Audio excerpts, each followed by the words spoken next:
Сәлем баршаңызға. Бұл видеода көрініп тұрғандағыдай өрнек үлгісін тоқып үйренеміз. Өрнектің тоқылуы да оп-оңай. Бұл өрнектермен кардиган, шапка және тағы басқа да заттардың бәрін тоқи беруге болады. Енді мынау менің өзім тоқыған жилетка. Сол өрнекпен осындай алдыңғы жағын осындай тоқумен және де артқы жағын былайынша осы өрнекті қолданып тоқыдым.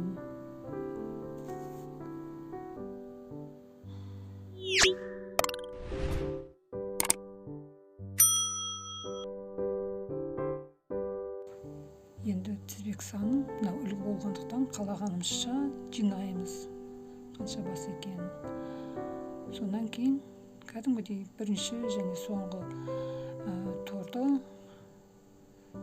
спицаға былайынша жинап алып, былайынша тартып аламыз.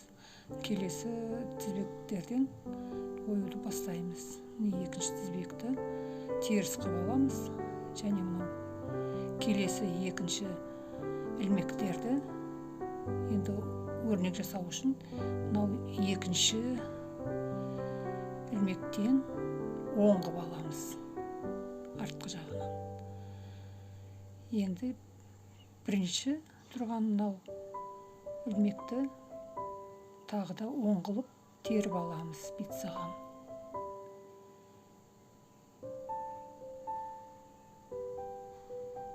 Осы спицаға теріп алғаннан кейін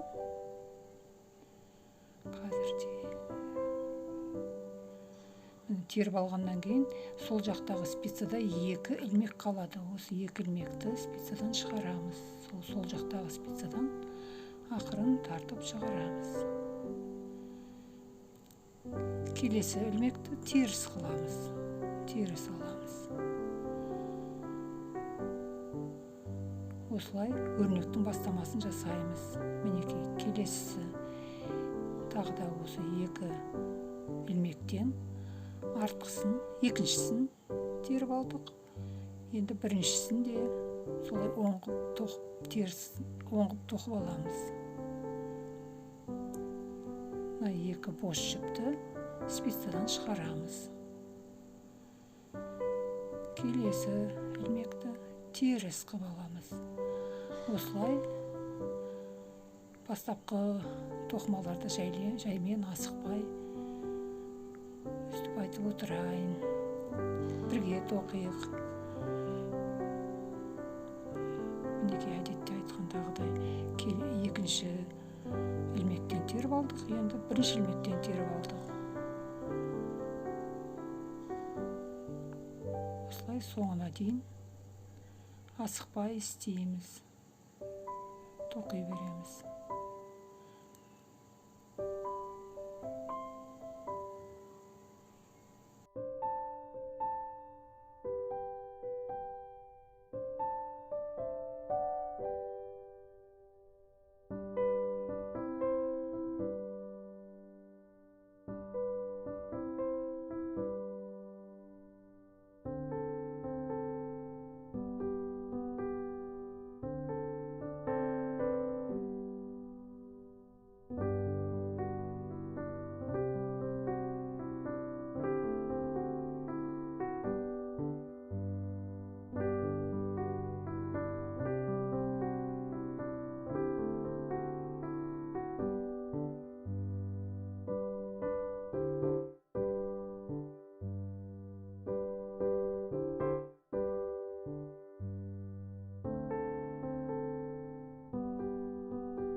Келесі бетін тоқи бастаймыз. Келесі бетін тоқу үшін де бірінші петляны бос аламыз. Енді мына жерде анық қарасаңыздар оң тоқылма тұр. Астыңғы бастап басталған, сондықтан оң тоқыма бір тоқимыз. Енді кері қарай бас жіпті алып аламыз да теріс қарай тоқимыз. Екі ілмекті.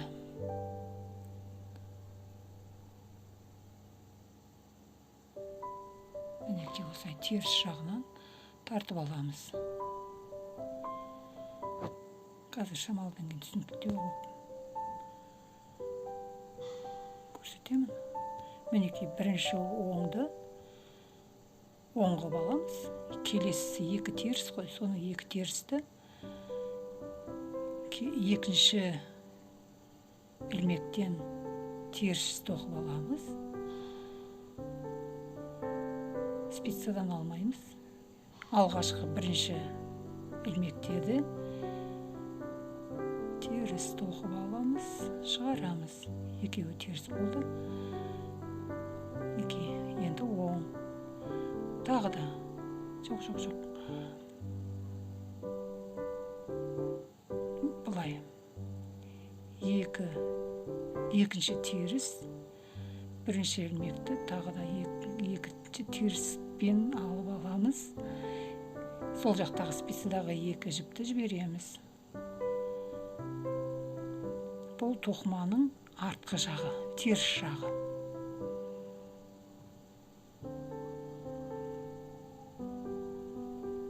Мінекей мынау. Дәл жаңағыдай әдіспен екі жіпті теріс жағынан тоқимыз. Мынау сол жақтағы екі жіпті шығарамыз. Анықтап қарап отырсаңыз, өзі көрініп те тұрады мынау үлгілердің қалай істелетіндігі. Бас жағында аздап қиындау болуы мүмкін, бірақ тоқи келе бәрі қайталанады. Енді бұны басынан аяғына дейін біраз 5-6 қатар тоқығаннан кейін өрнек көріне бастайды. Мына екі терістің екіншісін аламыз.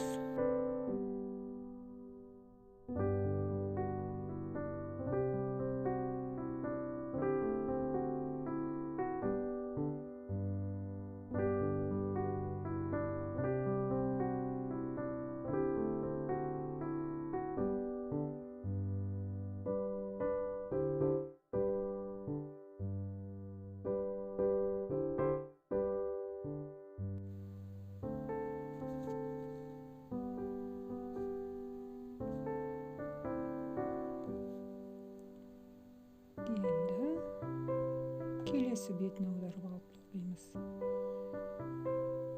Мынау оң жақ бет. Әдеттегідей біріншісін теріс. Мына екі оңмен тоқылған жерлерін артқы жағынан екіншісінен аламыз, сосын бергі жағынан аламыз. Жаңағы әдістерді қайттан қайталаймыз. Кішкене тоқып көргенде қазір көрінеді, өте жақсы көрінеді.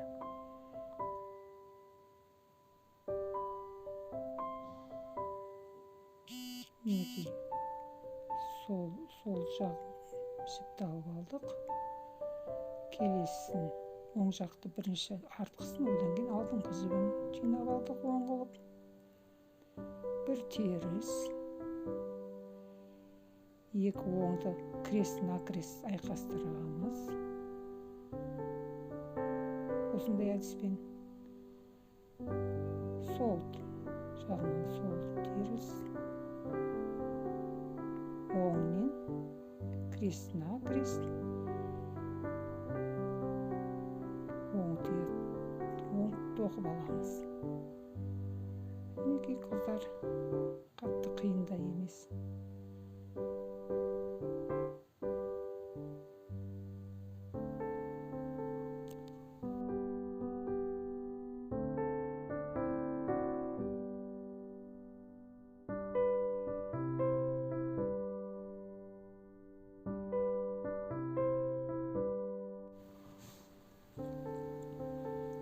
Аздап өрнектің бас жағы көрініп келе жатыр.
әдемі өрнек уже шығып келе жатыр.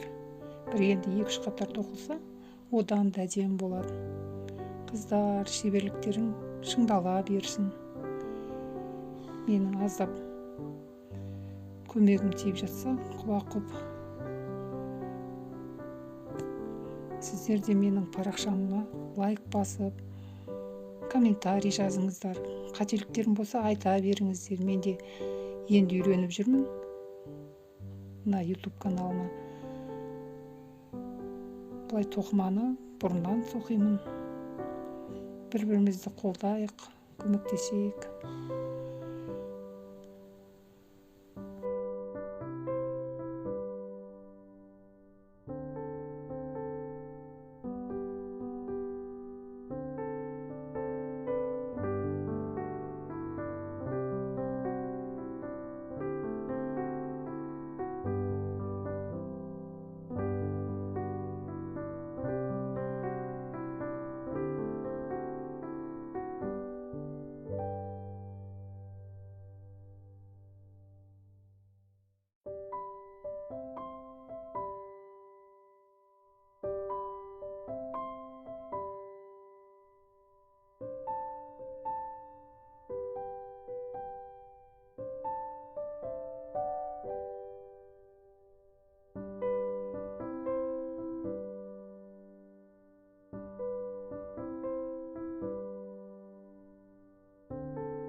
Қыздар, осы өрнек ұнаса, видео ұнаса, лайк басып, каналға жазылыңыздар.